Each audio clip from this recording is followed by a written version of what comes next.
आज हमने सेक्रेटेरिएट में डिप्टी चीफ मिनिस्टर के दरवाजे के ऊपर धरना दिया।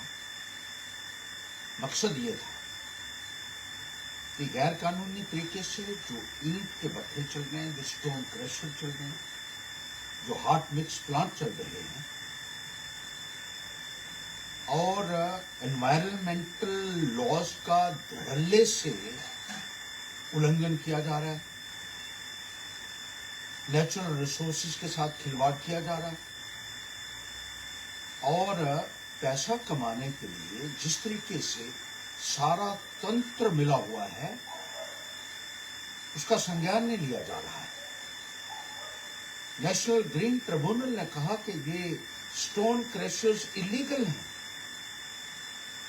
कानून कहता है कि ये इलीगल है, लेकिन उसके बावजूद भी ये ईंट के भट्ठे और स्टोन क्रशर्स जो है, हॉट मिक्स प्लांट्स जो है, वो धड़ल्ले से चल रहे हैं।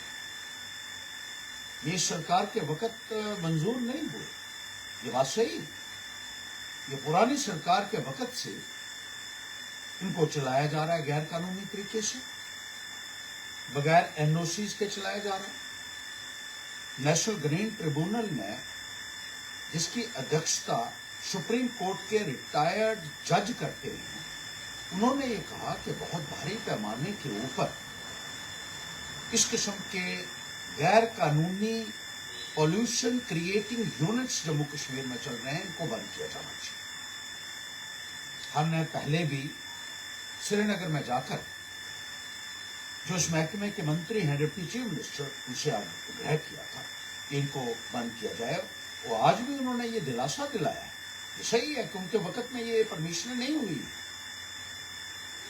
लेकिन गैर कानूनी अदारों को चलने की इजाजत एक दिन के लिए भी देना सरासर गलत होगा, गैर आईनी होगा, गैर कानूनी होगा।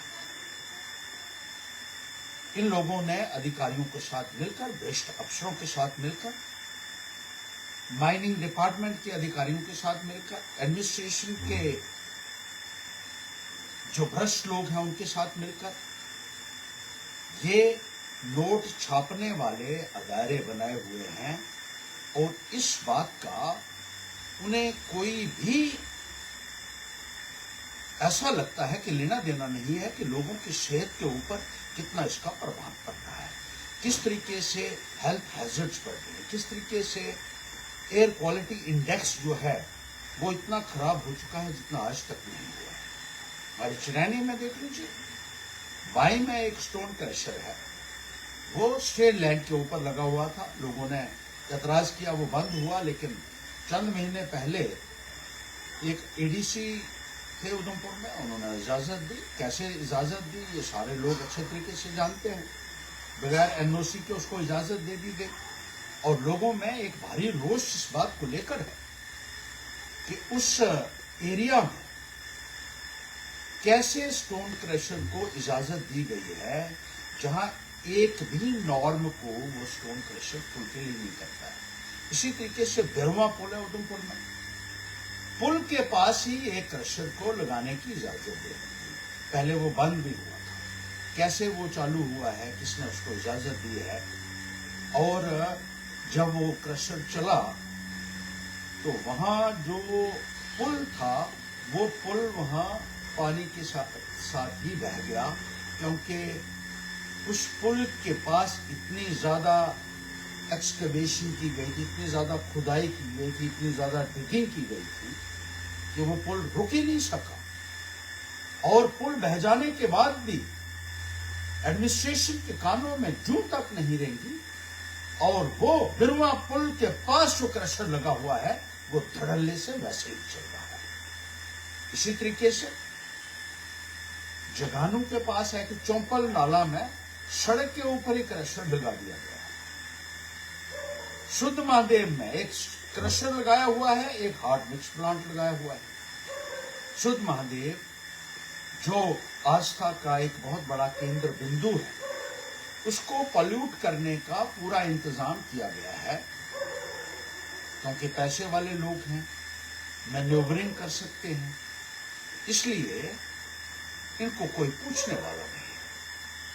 और इसी तरीके से दूसरी जगहों के ऊपर भी जो स्टोन क्रशर लगे हुए हैं, हमने आज उसके बाद एक मेमोरेंडम भी दिया है। हमने साफ कह दिया है कि ये स्टोन क्रशर जल्द से जल्द यहाँ से हटाया जाना चाहिए। न केवल स्टोन क्रशर बल्कि डिप्टी चीफ मिनिस्टर, सड़कों के महकमे के भी मंत्री, और हमने उनको बताया है कि पतनटॉप एरिया के आसपास कुछ सड़कें हैं जिनके ऊपर, सड़कों के ऊपर ही होटल बना दिए गए हैं। उन्होंने, होटल बनाने वालों ने, हट्स बनाने वालों ने जमीन को लेवल करने की जहमत तक नहीं की। सड़कें बनी हुई है, उसके ऊपर होटल बना दो, हट्स बना दो। एक समरोली में होटल बना हुआ है, तवी व्यू होटल के नाम से जिसको जाना जाता है। उसमें होटल में क्या क्या नहीं होता है, अब क्या क्या बताना है। लेकिन जो गैर कानूनी स्ट्रक्चर है उसको तो डिमोलिश किया जाना चाहिए। National highway authority of India के नॉर्म्स की वायलेशन करते हुए, रिबन डेवलपमेंट एक्ट की वायलेशन करते हुए, मादा में देख लीजिए PMGSY रोड के ऊपर हट्स बनाए हुए हैं। और हैरानगी की बात है कि जब ये कहा गया तो उसको शेल्टर दिया जा रहा है जो हट्स है, क्योंकि उसमें कुछ पैसे वाले लोग शामिल हैं। उन हट्स जिन्होंने बनाई हुई है उसको उल्टा शेल्टर दिया जा रहा है। हम ये कहना चाहते हैं कि इस किस्म का भ्रष्टाचार इस सरकार में बर्दाश्त नहीं होना चाहिए। आपको भी कहना चाहेंगे डिप्टी सीएम साहब, बीजेपी के पास तो वॉशिंग मशीन थी जिसमें वो भ्रष्टाचारियों को डालते थे, और जब बाहर निकालते थे तो वो दूध के धुले हुए हो जाते थे। आपके पास तो वो मशीन भी नहीं है, आपको तो करना पड़ेगा काम, और इन भ्रष्टाचारियों के ऊपर नकेल कसनी पड़ेगी। और ये जो गैर कानूनी काम चल रहे हैं इनका संज्ञान लेना होगा, दोषियों के खिलाफ सख्त कार्रवाई करनी होगी। जो लोग मिली भगत से इंतजामिया में बैठकर, एडमिनिस्ट्रेशन में बैठकर इनको शेल्टर देने की कोशिश कर रहे हैं, उनके खिलाफ भी सख्त से सख्त कार्रवाई की हम मांग करते हैं। और इस संदर्भ में हमने उसके बाद एक ज्ञापन भी दिया है डिप्टी चीफ मिनिस्टर को, और उम्मीद रखते हैं कि उसके ऊपर जल्द से जल्द कार्रवाई करेंगे और दोषियों के खिलाफ जल्द से जल्द कानूनी कार्रवाई की जाएगी और उनको जेल के अंदर भेजा जाएगा।